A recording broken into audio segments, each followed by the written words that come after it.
Olá, que Deus te abençoe, seja muito bem-vindo. Eu sou o pastor Carlos e eu quero trazer mais uma palavra de fé, mais uma palavra de edificação ao seu coração. E vamos falar hoje de Israel e a guerra, como tudo começou. A Bíblia vai nos trazer algo muito importante para a nossa vida, o nosso entendimento relacionado a isso. As guerras foram surgindo, as disputas, as terras foram aumentando, a ponto de que muitos queriam aquele lugar, Israel, a qual foi chamada de a terra prometida. A Bíblia diz que em Gênesis, no capítulo 12, surgiu ali a promessa. O Senhor disse a Abraão: saia da tua terra, da tua parentela e da sua casa de seu pai, e vá para a terra que lhe mostrarei. Farei de você uma grande nação, e o abençoarei e engrandecerei o seu nome. Seja uma bênção, abençoarei aqueles que o abençoarem, e amaldiçoarei aquele que o amaldiçoar. Em você serão benditas todas as famílias da terra. A Bíblia é clara em nos dizer a promessa feita a Abraão, a uma terra. Aqui ainda Abraão era Abrão, mas nós vamos perceber que Deus lhe deu uma chamada, Deus lhe deu uma promessa de uma terra, de um lugar a qual ele não sabia. E de fato nós vamos entender que para que a descendência de Abraão desfrutasse dessa promessa, foi alguns percalços, algumas situações ocorreram.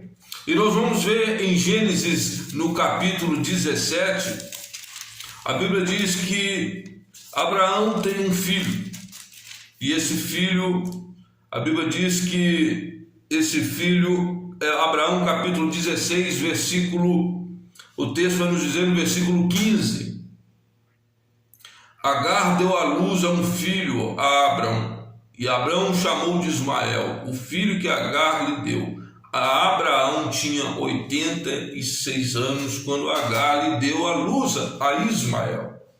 O primeiro filho de Abraão foi Ismael. Um filho ao qual nascido de uma outra mulher, chamada Agar, a qual trabalhava ali na sua casa, a qual servia ali na casa. Em meio a tantos conflitos, a tanta expectativa, espera, e Abraão então decide assim o fazer. Mas aquela promessa que Deus deu a Abraão não estava ligada a Ismael. Estava ligada exatamente aqui no capítulo 21. A Bíblia diz que o Senhor visitou a Sara, esposa de Abraão. E o texto vai dizer no versículo 21, versículo 1 e 2, o Senhor visitou a Sara como tinha dito e cumpriu o que lhe tinha prometido.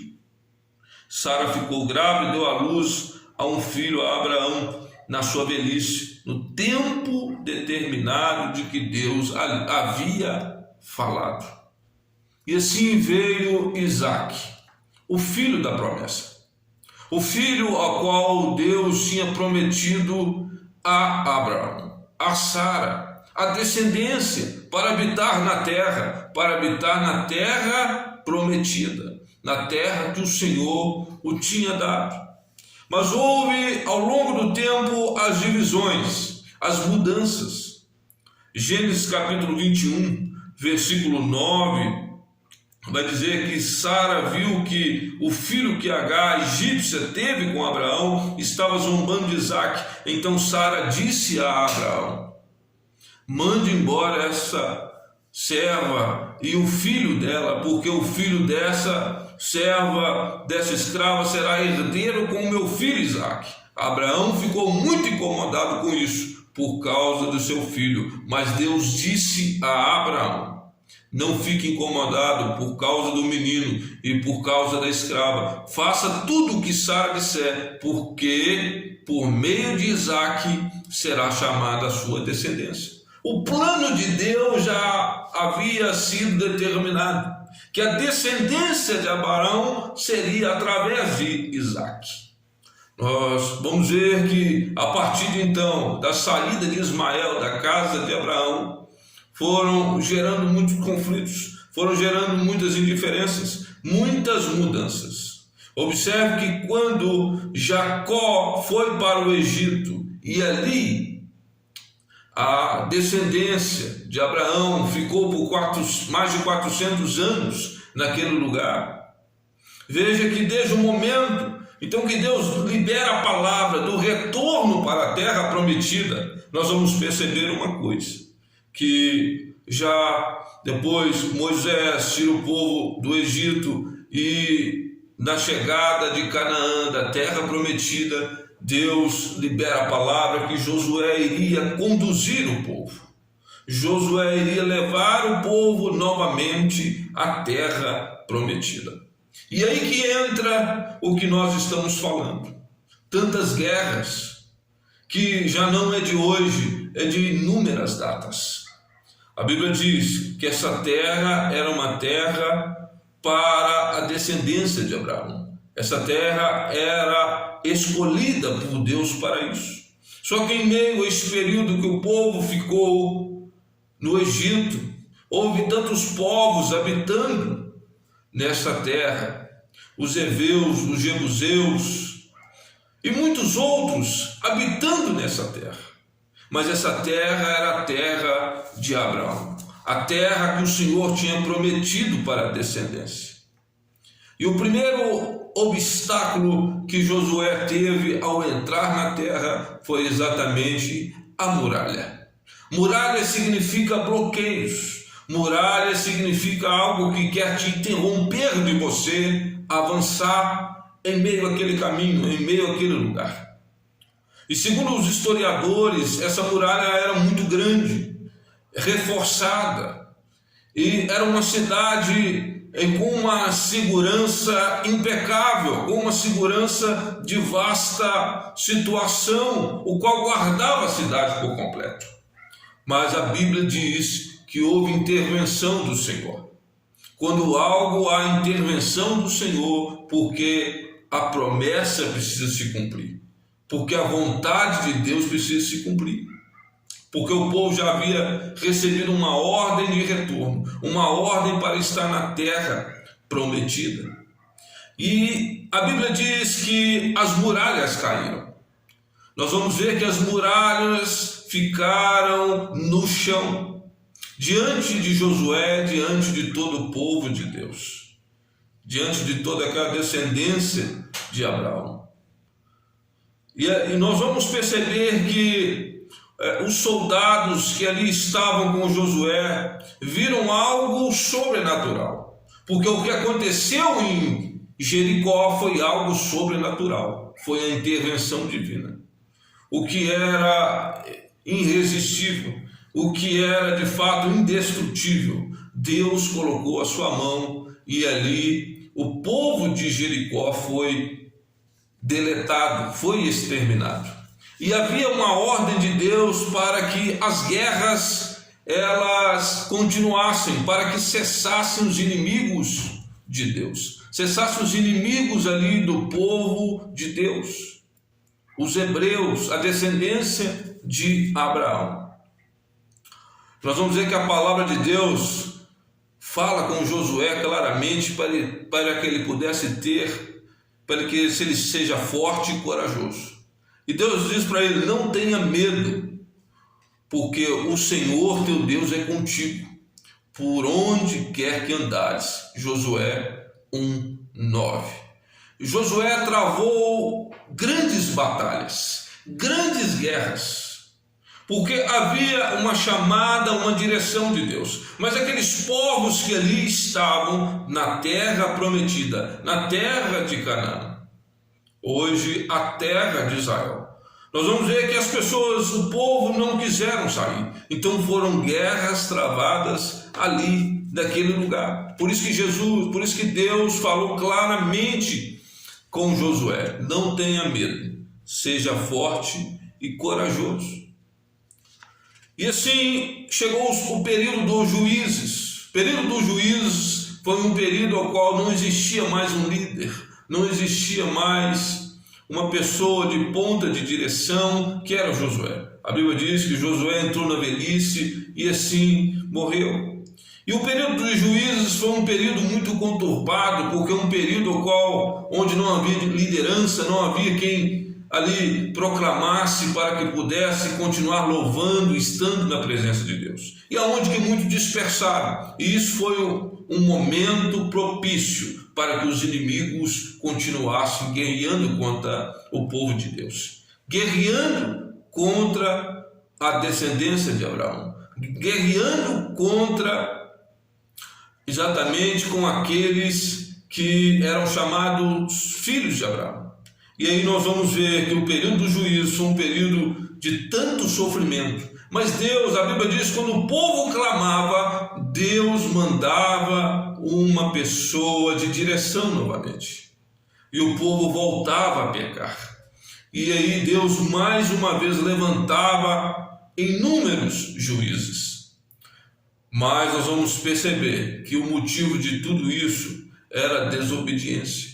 O motivo de tudo isso, de tantas guerras, de tantas situações, é porque faltava exatamente o alinhar na presença de Deus, estar na presença de Deus. E veio o período dos reis após juízes. A Bíblia diz que o primeiro rei foi Saul, o qual em primeiro momento foi escolhido, e Saul desobedeceu ao Senhor. E a maior luta travada, a maior guerra travada foi exatamente com os filisteus. E os filisteus derrotaram Saul. Mas a Bíblia diz que Deus levanta Davi. Deus levanta um menino lá das malhadas. Deus levanta aquele que cuidava das piores ovelhas do pai, para que ele pudesse guerrear, entrar na guerra. E a Bíblia diz que o primeiro filisteu a cair foi o gigante. Um menino, o qual guerreou contra uma nação inteira por meio de um gigante. A Bíblia diz que o gigante Golias caiu por terra. Inúmeras situações, as guerras foram se aumentando a ponto que os filisteus também fossem guerreando contra Israel, contra Davi. Mas Deus deu a vitória por meio das mãos de Davi. Nós percebemos que as guerras têm sido algo de rumores e algo que está na nossa realidade. Nós vemos guerra contra Israel a partir de 1948, quando Israel declarou independência de acordo com a proposta de divisão de território. Israel conseguiu a cidadania, Israel conseguiu ali exatamente um território declarado para todos que era de Israel. E nós vemos tantas guerras. Em 1967 eclodiu a guerra entre Israel, Egito, Jordânia e Síria, durante esse conflito que ficou conhecido como a Guerra dos 6 Dias. Também vemos a última guerra em 1973, guerra de Israel, que sofreu ataque, chamada Guerra do Yom Kippur, ou seja, uma guerra que aconteceu. Mas eu quero falar algo com você neste momento. O que nós devemos fazer diante dessas situações? As maiores guerras de Israel se dão por meio de um único detalhe, porque eles querem o território, eles querem aquele local. Mas o que nós devemos fazer está lá em Salmo 122, que eu quero declarar com você neste momento. Eu quero declarar nesta hora, porque todas as vezes, quando o povo clamaram ao Senhor, o Senhor veio com mão forte, o Senhor veio com o seu poder, livrando Israel. E a palavra diz no Salmo 122, alegrei-me quando me disseram, vamos à casa do Senhor. Pararam os nossos pés, junto às suas portas, ó Jerusalém. Jerusalém, você que está construída como uma cidade bem sólida. para onde sobem as tribos do Senhor, como convém a Israel, para renderem graças ao nome do Senhor. Lá estão os tronos de justiça, os tronos da casa de Davi. Orem pela paz de Jerusalém, que sejam prósperos aqueles que a amam. Reine paz em seu meio e prosperidade nos seus palácios. Por amor dos meus irmãos e amigos, eu peço, haja paz em você. Por amor da casa do Senhor, nosso Deus, buscarei o seu bem. O nosso papel é orar pela paz em Jerusalém. Nosso papel é orar para que a paz esteja ali naquele local. Nós, como intercessores, nós, como igreja do Senhor, fazemos parte da igreja do Senhor, ou seja, a igreja são pessoas, não é local físico. Por isso que eu te convido nessa hora, para que nós possamos orar por Jerusalém, declarando a paz no nome de Jesus. Que Deus te abençoe e te guarde.